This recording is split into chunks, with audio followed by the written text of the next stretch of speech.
Middle east में युद्ध बढ़ता जा रहा है। मिसाइलें, धमाके, समुद्र में फंसे ऑयल टैंकर और पूरी दुनिया को डर है कि अगर ये हालात और बिगड़ गए तो दुनिया में सबसे बड़ा ऑयल संकट आ सकता है। लेकिन सबसे शॉकिंग बात जानते हो, इतना सब होने के बाद भी भारत अभी तक पूरी तरह स्टेबल कैसे है।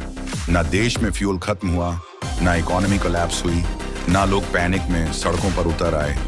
तो आखिर ऐसा क्या है जो भारत को बचा रहा है? क्या भारत ने सीक्रेटली कोई बैकअप प्लान बना लिया था? क्या भारत को पहले से इस खतरे का अंदाजा था, या फिर भारत क्वाइटली दुनिया का सबसे स्मार्ट सर्वाइवल गेम खेल रहा है? आज की वीडियो में हम जानेंगे मिडिल ईस्ट दुनिया के लिए इतना इंपॉर्टेंट क्यों है, हॉर्मुज़ स्ट्रेट बंद होने का डर पूरी दुनिया को क्यों हिला देता है, भारत को कितना बड़ा नुकसान हो सकता था और फिर भी भारत अभी तक संभला हुआ कैसे है।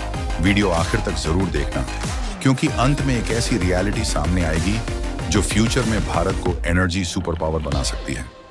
चैप्टर 1, पूरी दुनिया मिडिल ईस्ट से क्यों डरती है।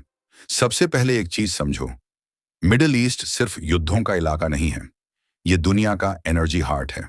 सऊदी अरब, ईरान, इराक, यूएई, कुवैत, इन देशों के पास दुनिया का बहुत बड़ा ऑयल रिजर्व है और आज भी दुनिया की इकोनॉमी ऑयल पर ही चलती है।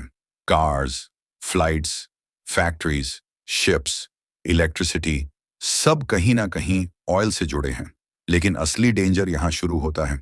दुनिया का बहुत बड़ा ऑयल सप्लाई एक छोटे से रास्ते से गुजरता है, जिसे कहते हैं स्ट्रेट ऑफ हॉर्मुज़। अगर ये रूट रुक जाए तो पूरी दुनिया में ऑयल प्राइसेस एक्सप्लोड हो सकते हैं, और अभी दुनिया को सबसे ज्यादा डर इसी बात का है।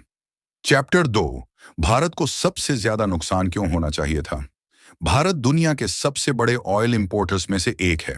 हम अपनी जरूरत का बहुत बड़ा तेल दूसरे देशों से खरीदते हैं, और पहले उसका बड़ा हिस्सा मिडिल ईस्ट से आता था। मतलब अगर वहां युद्ध बढ़े तो भारत को ह्यूज क्राइसिस हो सकता था। पेट्रोल महंगा, महंगाई तेज, ट्रांसपोर्ट कॉस्टली, फ्लाइट्स एक्सपेंसिव और इकोनॉमी स्लो। लेकिन फिर भी भारत अचानक कोलैप्स क्यों नहीं हुआ? क्योंकि भारत ने क्वाइटली अपनी पूरी एनर्जी स्ट्रेटजी बदल दी थी, और यही मूव आज भारत की सबसे बड़ी ताकत बन चुका है। चैप्टर 3, भारत का सबसे बड़ा मास्टर स्ट्रोक। कुछ साल पहले भारत ने एक डेंजरस रियलिटी समझ ली थी। अगर सिर्फ एक ही रीजन पर डिपेंड रहेंगे तो फ्यूचर वॉर्स बहुत डेंजरस साबित हो सकते हैं। और इसके बाद भारत ने मल्टीपल कंट्रीज से ऑयल खरीदना शुरू किया। Russia, America, Africa, Latin America, specially Russia. Ukraine war के बाद जब दुनिया रशियन ऑयल अवॉइड कर रही थी, तब भारत ने चीप रशियन ऑयल एग्रेसिवली खरीदना शुरू कर दिया। कई देशों ने क्रिटिसाइज भी किया, लेकिन भारत का जवाब साफ था, हम अपने नेशनल इंटरेस्ट में फैसला लेंगे। और यही मूव आज भारत के लिए शील्ड बन गया। अब भारत सिर्फ मिडिल ईस्ट पर डिपेंडेंट नहीं है। चैप्टर 4, भारत का सीक्रेट बैकअप प्लान। अब सोचो, अगर फ्यूचर में सिचुएशन और खराब हो जाए तो, अगर शिपिंग रुक जाए, अगर ऑयल सप्लाई स्लो हो जाए, यहीं पर काम आता है भारत का secret backup plan. Strategic petroleum reserves, ये giant underground oil storage facilities हैं, इमरजेंसी फ्यूल बैंक्स की तरह। अगर कुछ समय के लिए ऑयल सप्लाई रुक भी जाए तो देश तुरंत फ्यूल क्राइसिस में नहीं जाता। और सबसे इंटरेस्टिंग बात, भारत धीरे धीरे अपनी रिजर्व्स कैपेसिटी भी बढ़ा रहा है।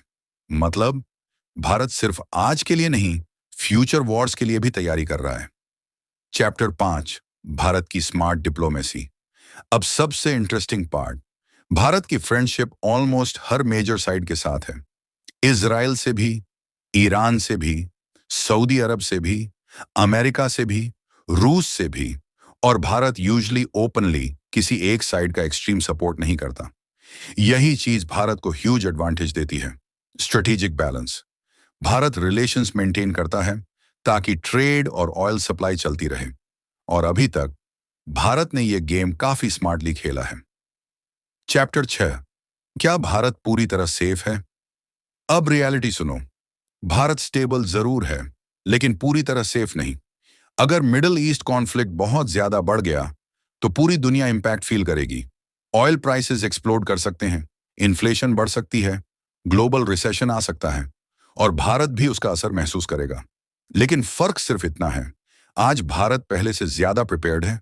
Multiple suppliers, emergency reserves, strong economy, better diplomacy, यही चीजें भारत को सरवाइव करने का समय देती हैं। तो आखिरकार मिडिल ईस्ट टेंशंस के बाद भी भारत इसीलिए स्टेबल दिखाई देता है क्योंकि भारत ने स्मार्ट प्लानिंग की, मल्टीपल ऑयल सप्लायर्स रेडी रखे, चीप ऑयल अपॉर्चुनिटीज यूज की, इमरजेंसी रिजर्व्स बनाए और फ्यूचर एनर्जी पर काम शुरू कर दिया। लेकिन अगर ग्लोबल कॉन्फ्लिक्ट और बढ़ा तो पूरी दुनिया उसका असर महसूस करेगी। डिफरेंस सिर्फ इतना होगा, कौन सा देश ज्यादा प्रिपेयर्ड है। और शायद यही वजह है कि आज भारत पैनिक नहीं कर रहा, बल्कि क्वाइटली फ्यूचर की तैयारी कर रहा है। आपको क्या लगता है, क्या फ्यूचर में भारत एनर्जी सुपर पावर बन सकता है? कमेंट करके जरूर बताना। और ऐसी ही पावरफुल वीडियोस के लिए चैनल सब्सक्राइब करना मत भूलना।